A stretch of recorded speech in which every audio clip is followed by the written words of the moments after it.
की सूरत हाल लगातार बिगड़ी हुई है। अभी तक हालात ठीक नहीं हो रहे। हम आपके साथ तमाम चीज़ें शेयर कर देते हैं। पाकिस्तान के हवाले से बड़ी परेशान कुन इतलात हैं। ईरान के बाद सबसे बड़ा नुकसान पाकिस्तान में हुआ है। वो कैसे हुआ, मैं पाकिस्तान की तफसीलात आपको बाद में बताता हूँ, लेकिन पहले ईरान और अमेरिका की लड़ाई के हवाले से इस वक्त तक की जो ताज़ा तरीन सूरत हाल है वो मैं आपके सामने रखने वाला हूँ।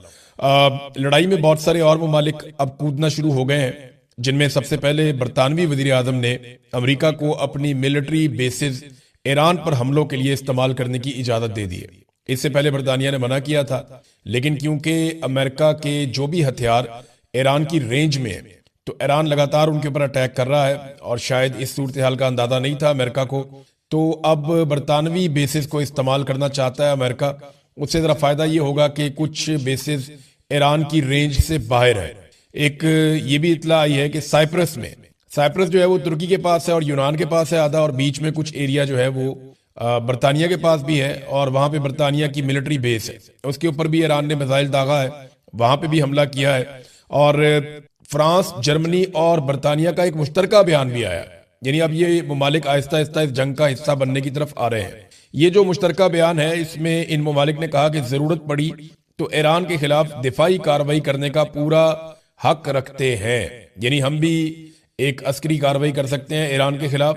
तो फ्रांस और जर्मनी भी बरतानिया के साथ खड़े हो गए, तो अमेरिका को आहिस्ता आहिस्ता इत्तहादी मिल रहे हैं। अब मिडिल ईस्ट के अंदर जिन ममालिक पे ईरान ने जवाबी कार्रवाई की अमरीकी अड्डों पर, उन ममालिक ने भी इंदिया दिया है कि वो ईरान के ऊपर हमला कर सकते हैं और जवाबी कार्रवाई कर सकते हैं। तो ये मजीद ममालिक इसके अंदर कूदते जा रहे हैं। चाइना और रशिया वो भी सख्त बयान दे रहे हैं, और उनकी जानिब से बड़ी क्लैरिटी के साथ न सिर्फ अमेरिका की बल्कि इसराइल की मजम्मत की गई है, और ईरान के ऊपर हमलों को गैर कानूनी और बिला जवाज करार दिया गया है। बल्कि उन्होंने शदीद इन चीज़ों की मजम्मत की है और सुप्रीम लीडर आयतुल्लाह खामनाई की शहादत के ऊपर जोरदार तरीके से आवाज उठाई है।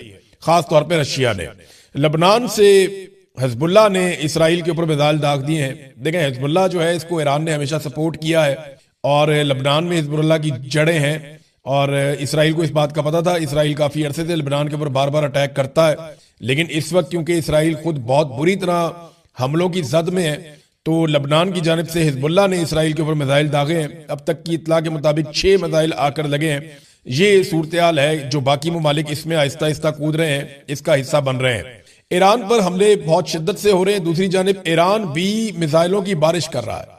अब कुछ मनाजिर ऐसे देखे हमने, जो लोग वीडियोस बना के ये दिखा रहे हैं कि ईरान ने इसराइल के ऊपर बाद टाइम पे ऐसा दिखाई दिया जैसे मिसाइलों की बारिश कर दी। बहुत ज्यादा मिसाइल जाकर गिरे हैं, और जो कतर के अंदर अमरीकी बेसिस हैं वहां पे बहुत ज्यादा ईरानी मिसाइल जाकर गिरे हैं। और कुछ मिसाइल अब वो ये बता रहे हैं कि पहले जो मिसाइल आ रहे थे उनकी रफ्तार और तरह थी, वो दिखाई भी दे रहे थे, लेकिन अब जो मिसाइल आ रहे हैं वो तो दिखाई भी नहीं देते, बहुत रफ्तार से आ रहे हैं। उनका सिर्फ धमाका सुनाई देता है और वो सिर्फ आवाज आती है उनकी।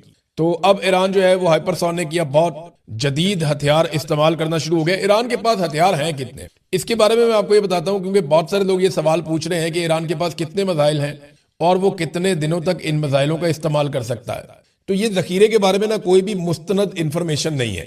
अमेरिका और इसराइल के जो सोर्सेज हैं उनका अंदाजा है कि ईरान के पास 3 से 5 हजार मिसाइल है, और ये ऐसे मिसाइल हैं जो खौफनाक मिसाइल हैं। यानी अगर वो रोजाना भी 100-150 मिसाइल चलाए, 200 मिसाइल चलाए, तो तब भी वो 1 महीने तक ये लड़ाई लड़ सकता है। यानी 3000 से लेकर लगभग 5000 तक के मिसाइलों का एस्टीमेट है अमेरिका के पास और इसराइल के पास। जबकि ईरान का ये दावा है कि उनके पास बहुत बड़ी मिकदार में मिसाइल है। जो पुराने मिसाइल है ईरान के पास, जो वो हमेशा से इस्तेमाल करता चला है रवायती मिसाइल, वो तो उन्होंने बहुत सारे बनाए हुए हैं, लेकिन जो जदीद मिसाइल हैं उनकी गिनती थोड़ी है। लेकिन अमेरिका के और इसराइल के मुताबिक, और जो कुछ तखमीने आलमी सतह पे दिफाई इदारों ने और तंजीमों ने लगाए हुए हैं, या जो उन्होंने सोर्सेज से इंफॉर्मेशन इकट्ठी की है, उसमें वो अगर बहुत ज्यादा भी हैं तो वो 5000 कहे जाते हैं। कुछ सोर्सेज ये भी कहते हैं कि 8000 तक हैं। तो ईरान काफी देर तक ये लड़ाई कर सकता है। अगर वो इस लड़ाई को वक्फे के साथ करे तो वो काफी नुकसान भी पहुंचा सकता है।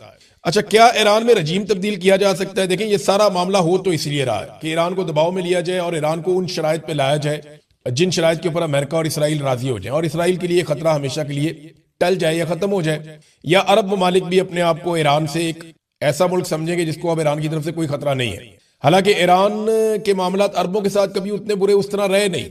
ज्यादा उनका फड्डा जो है वो इसराइल के साथ ही रहा है। बहरहाल, क्या ईरान में रजीम तब्दील किया जा सकता है? तो अब तक जो सूरत हाल दिखाई दे रही है उसमें डोनाल्ड ट्रंप बार बार अपील कर रहे हैं ईरान की आवाम से कि आप निकलें और निकल कर आप हुकूमत पे कंट्रोल करें। और डोनाल्ड ट्रंप बार बार अपील कर रहे हैं ईरानी फोर्सेस पे, धमकी भी लगाते हैं, अपील भी करते हैं कि जनाब आप हथियार फेंक दें और इस लड़ाई का हिस्सा ना बने और आप हुकूमत की बात ना सुने। इस किस्म के पैगाम जो हैं वो हैकर्स फैला भी रहे हैं और जो मुसाद है इसराइली एजेंसी वो बहुत ज्यादा इसमें प्रोपेगेंडा करने में तेज है। वो वहां पे ईरान के अंदर भी प्रोपेगेंडा करवा रहे हैं। लेकिन इसके बावजूद जो बात साफ दिखाई देती है, जमीन पर उतरे बगैर ईरान में रजीम चेंज करना शायद मुमकिन नहीं होगा। आयतुल्लाह खामनई जो है वो, उनकी उम्र देखे ना, अब 86 साल उनकी उम्र थी। इस उम्र के अंदर वो शहीद हो गए। जितना उनकी जिंदगी ने फायदा दिया ना ईरानियों को, उतना ही उनकी शहादत ने भी फायदा दे दिया। यानी जो उन्हें इस बात का आइडिया था, अब कुछ लोग ये कह रहे हैं तज्जियाकार के आयतुल्लाह खामनई खुद शहीद होना चाहते थे और उनकी ये ख्वाहिश थी कि उनको शहीद कर दिया जाए, क्योंकि वो ये जानते थे कि अगर उन्हें शहीद कर दिया गया तो उसके बाद ईरान में रजीम, पंजाब के अंदर खास तौर पे लाहौर में दारुल हुकूमत में जो मरियम नवाज की ख्वाहिश है, आसिम मुनीर साहब की ख्वाहिश है कि पीटीआई को बिल्कुल कुचल के रख दिया जाए, किसी किस्म की कोई एक्टिविटी ना हो, वो जमूद तोड़ा है। ऐसा अगर कुछ गंडापुर साहब कर पाते तो बहुत बेहतर होता, लेकिन गंडापुर साहब लाहौर नहीं आए, बल्कि जब आए तो एक फार्म हाउस पे आए और वहां से वापस चले गए। तो उन्होंने वो मौका ज़ाया किया जो उन्हें अल्लाह रब्बुल इज़्ज़त ने दिया था और इमरान खान साहब ने दिया था। लेकिन सुहेल अफरीदी ने लाहौर आने का एक बेहतरीन फैसला किया और फिर लाहौर आने के बाद वो चुप करके बैठे नहीं। उन्होंने एक एक दिन में एक एक दर्जन से ज्यादा जगहों के विजिट किए, लोगों के घरों में गए, कारकुनों को मोटिवेट किया, सड़कों पे, गलियों में, हर जगह पे वो कारकुनों को मिले। वो जिस इलाके में जाते रहे वहां पे इलाका बंद होता रहा। पुलिस को जैसे ही इतला मिलती, पुलिस की दौड़ें लग जाती, फौरी तौर पे पुलिस आगे बढ़ती, ये इलाका बंद करो, वो इलाका बंद करो, कारकुनों का रास्ता रोको, लोगों को गिरफ्तार करो। बहुत सारे लोगों पे मुकदमा दर्ज हुए, बहुत सारे लोग गिरफ्तार हो गए, बहुत सारे लोगों के घरों पे छापे पड़े। काफी बर्बरियत के बावजूद सुहेल अफरीदी जो करने आए थे वो करने में कामयाब हो गए। अब जो मनाजिर हम देख रहे हैं, कुल मिलाकर ये एक कामयाबी की दास्तान है। तो आधा काम तो पाकिस्तान तहरीक इंसाफ के जो वर्कर्स हैं या जो लाहौर के शहरी हैं उन्होंने कर दिया। वो निकले, बड़ी तादाद में निकले और निकलने के बाद उन्होंने अपने होने का सबूत दिया। उन्होंने बताया कि आज भी इमरान खान साहब लाहौर की सबसे मकबूल सियासी शख्सियत है। वो जिसे भी नामजद करेंगे वो बड़े आराम से यहाँ पे कौमी असम्बली हो, सूबाई असम्बली हो या कोई भी इलेक्शन हो, वो जीत जाएगा फॉर्म 45 के मुताबिक। अब फॉर्म 47 जो है वो एक नया तरीका वारदात निकाला हुआ है एस्टेब्लिशमेंट ने और इलेक्शन कमीशन ने मिलकर, ये चोरों डाकुओं के साथ। तो वो फिर फॉर्म 47 जारी कर देते हैं। लेकिन जब भी कभी फॉर्म 45 के मुताबिक यानी रियल इलेक्शन होगा पाकिस्तान में, तो वो पाकिस्तान तहरीक इंसाफ ही जीतेगी, ये दिखाई दे रहा है। अब लाहौर में शरीफों ने सबसे ज्यादा पैसा लगाना होता है, सबसे ज्यादा वसाइल यहाँ पे खर्च करने होते हैं, सबसे ज्यादा ओहदे यहाँ पे बांटने होते हैं, सबसे ज्यादा तवज्जो यहाँ पे देनी होती है। लेकिन इतना कुछ करने के बावजूद आज शरीफों का नाम लेने वाला कोई नहीं। यानी अभी तक नवाज शरीफ नहीं निकल सकता लाहौर में, मरियम नवाज ऐसे निकलकर अवाम में लाहौर में नहीं जा सकती। सुहेल अफरीदी खैबर पख्तूनख्वा से चलता है। कुछ अरसा पहले तक खैबर पख्तूनख्वा में भी कोई नहीं जानता था, किसी को नहीं पता था कि सुहेल अफरीदी कौन है। वो एक नॉर्मल एमपीए था, फिर वो मिनिस्टर बना और इमरान खान साहब ने उसको वजीर आला बना दिया। अब जब वो वजीर आला बना तो पंजाब के लोग तो उसको नहीं जानते, पंजाब के लोगों को तो पता भी नहीं है कि सुहेल अफरीदी कौन है, इसका कबीला क्या है, इसका हसब नस्ब क्या है, कुछ भी नहीं पता। लेकिन पंजाब के लोग ये जानते हैं कि ये इमरान खान का नामजद करदा आदमी है। इमरान खान जिसको भी नामजद करेगा वो जब भी पंजाब में आएगा, लाहौर में आएगा, लोग ऐसे ही इज्जत करेंगे। तो आधा काम जो है वो तो लोगों ने कर दिया और बाकी का आधा काम टिकटॉकरों ने कर दिया। ये ज़हनी मरीज है टिकटॉकर सारे पंजाब के अंदर जो है। ये चंद सहेलियों को इकट्ठा करके इनकी हुकूमत बना दी गई है और एक जाली सरकार बना दी गई है। नवाज शरीफ और आसिम मुनीर साहब का गठजोड़ है, उसके नतीजे में नवाज शरीफ की बेटी आकर वजीर आला बन गई। मैंडेट भी नहीं था इसके पास, फिर भी लाके इसको वजीर आला बना दिया। ये अपनी सीट भी महर शराफत से हार गई थी, इसके बावजूद ये वजीर आला पंजाब बना दी गई। बन तो नहीं सकती कभी भी। यानी ये औरत अगर कोई 50 दफा भी इलेक्शन लड़े तो ये वजीर आला नहीं बन सकती पंजाब की। उसकी वजह यह है कि अब मैंडेट इनके पास आना ही नहीं है।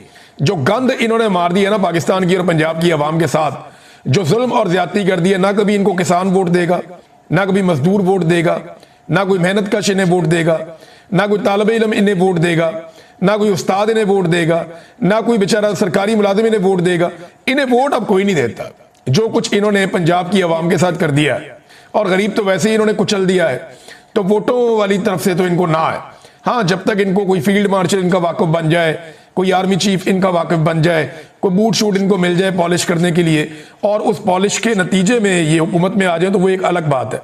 बहरहाल आधा काम अवाम ने कर दिया, आधा काम पंजाब की हुकूमत ने कर दिया, और काम पूरा हो गया। जो काम करने के लिए सुहेल अफरीदी आए थे, और सुहेल अफरीदी को भी शाबाश मिलनी चाहिए कि इमरान खान साहब ने एक ठीक आदमी को चुना, और जिस आदमी को वो लेकर आए उसने कम से कम पंजाब को एक मरतबा झंझोड़ा है।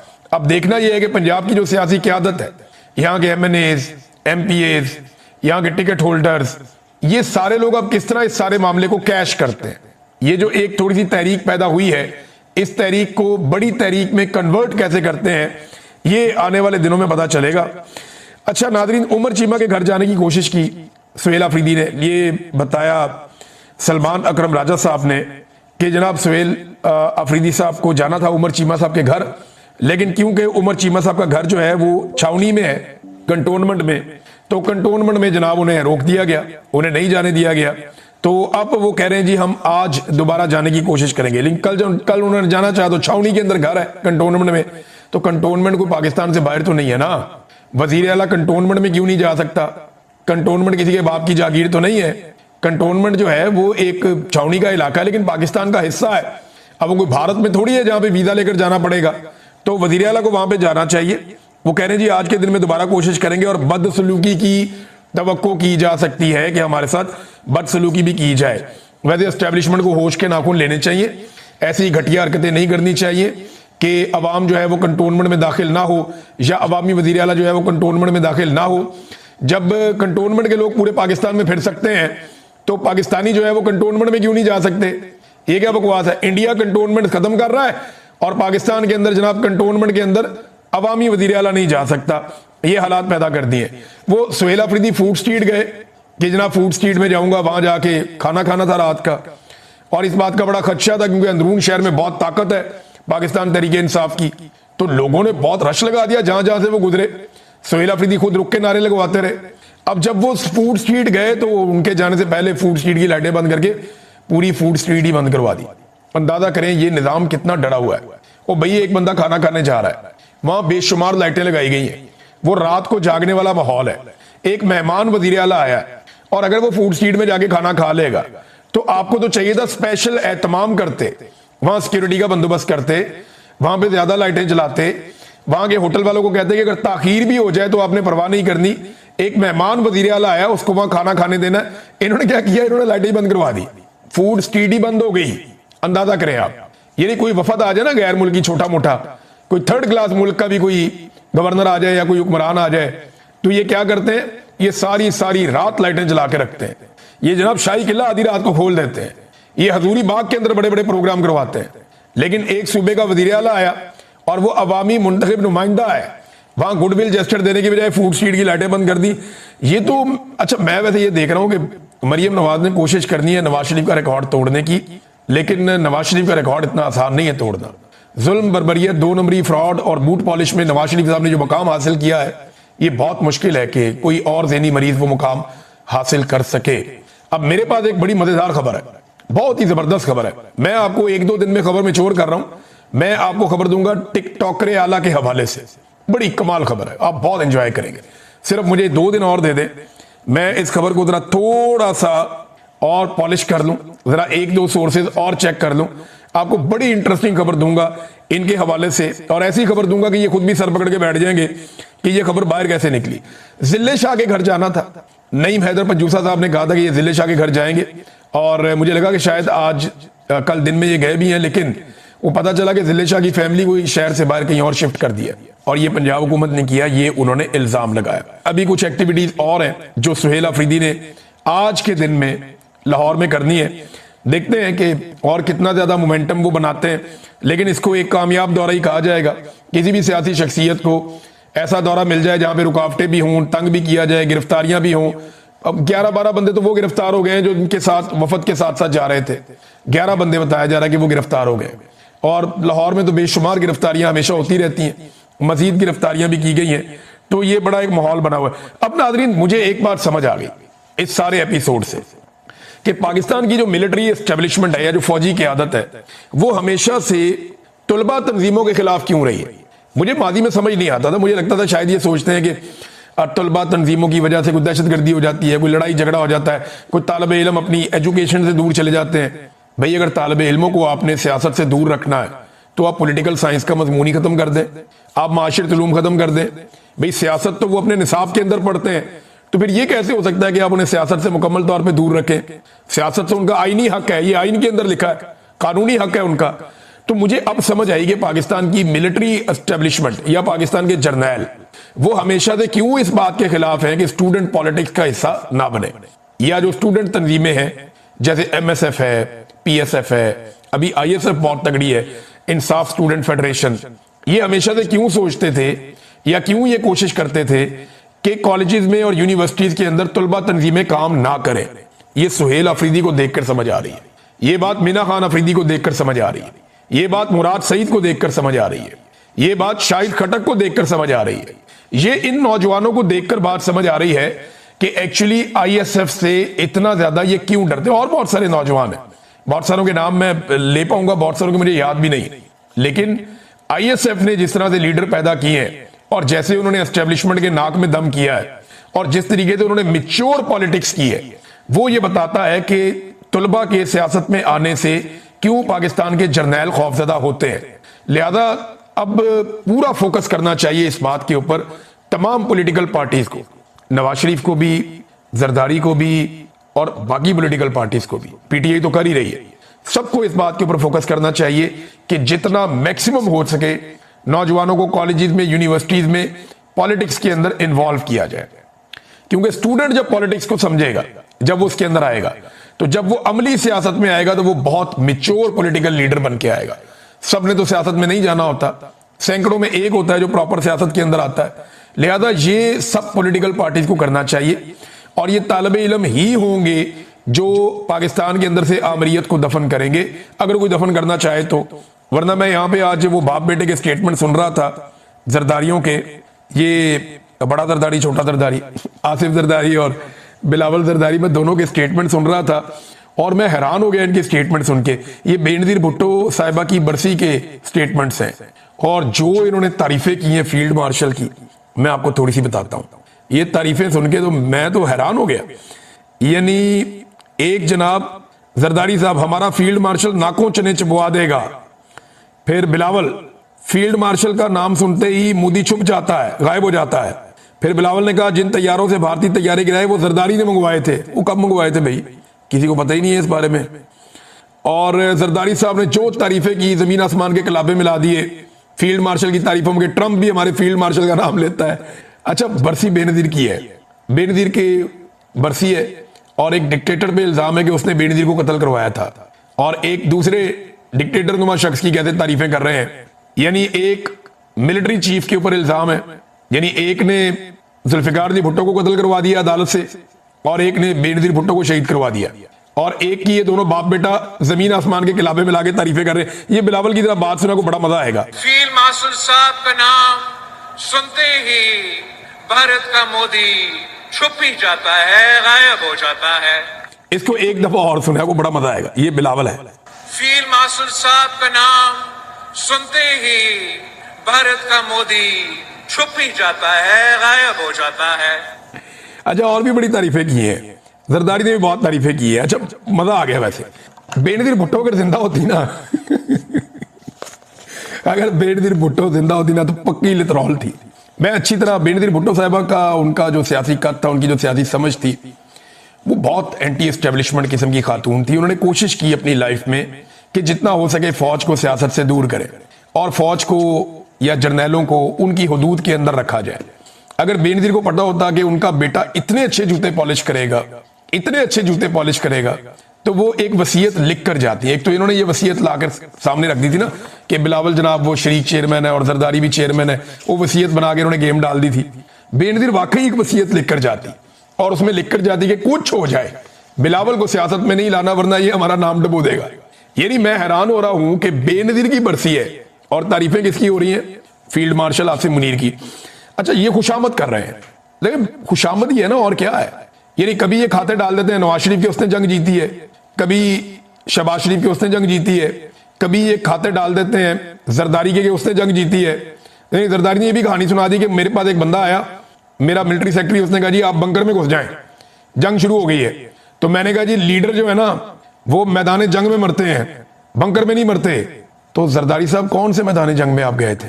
और जितने दिन जंग लगी रही है ना आपका कोई स्टेटमेंट, ना नवाज शरीफ का कोई स्टेटमेंट, ना शहबाज शरीफ का कोई स्टेटमेंट, ना टिकटॉक आला का कोई स्टेटमेंट, तुसी तो सारे गायब हो गए सी। ये सच्ची बात है, आप वो दिन निकाल कर देखें, अखबारात निकाल कर आप पढ़े, आपको पता चलेगा ये तो सारे गायब हो गए थे। इनके तो स्टेटमेंट भी कोई और जारी करते थे, इनके तो कोई वीडियो बयान भी सामने नहीं आ रहा था।